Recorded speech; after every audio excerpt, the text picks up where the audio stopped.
while I take your point that wherever there is a need for government to come up with facilitation and support, we are willing to hear those sectors and respond to them.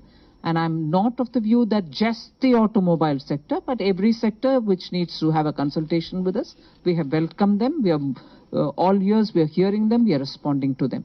After hearing them, we are also responding. And that is why even in my first tranche of announcements, I even on that very day said I will come with more, because the continuation of consultation is an ongoing process with some of the other sectors too.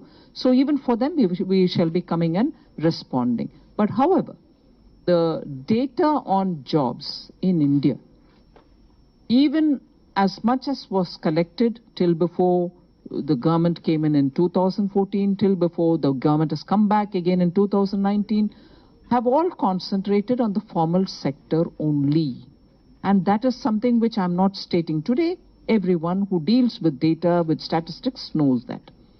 So, India informal sector employment has not been appropriately or exhaustively documented.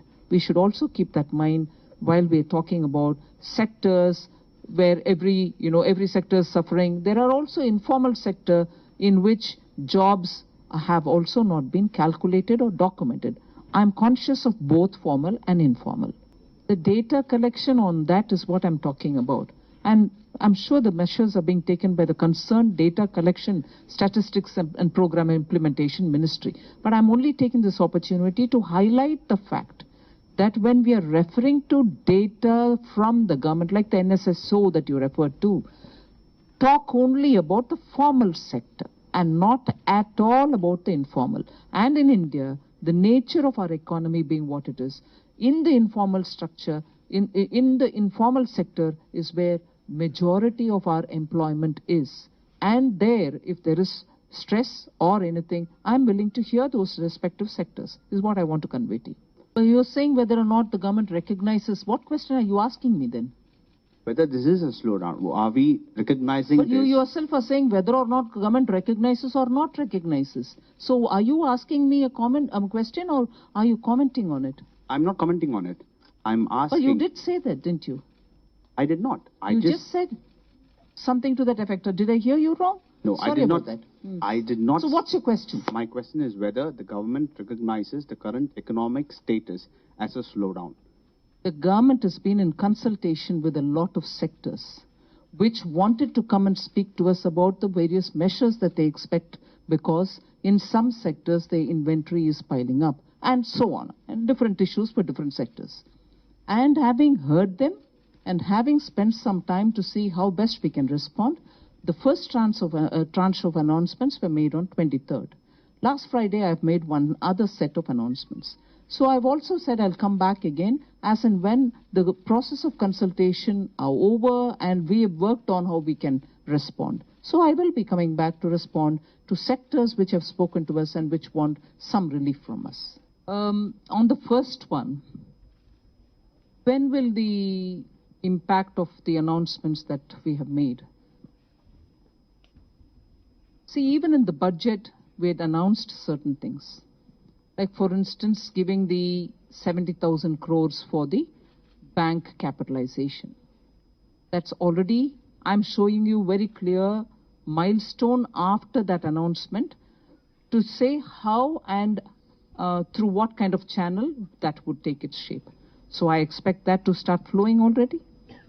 Over and above that, in the budget again, we did say that we will take care of the liquidity-related crisis of the NBFC-related issue. The NBFC-related issue was not just liquidity, because it had governance issues, it had solvency issues, it had NBFCs which had borrowed heavily short-term and were lending long-term. And then, therefore, they had this problem of cyclical financial, gaps or voids which were coming up.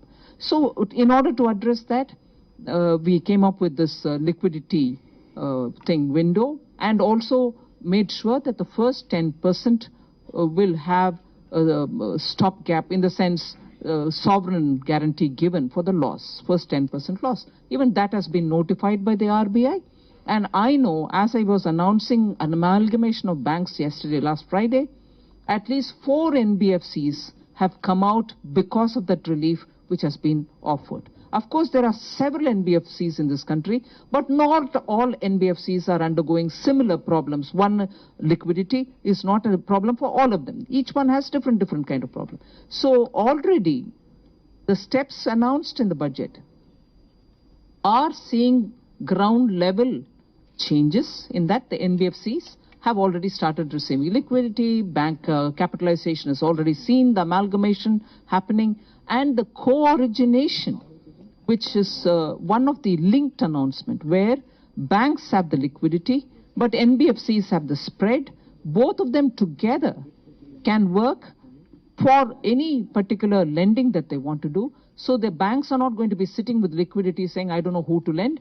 NBFCs are not going to say, I have people, but I don't know where to get the money. We brought in this co-origination. So a lot of such steps which can have an immediate impact on the ground have already been worked.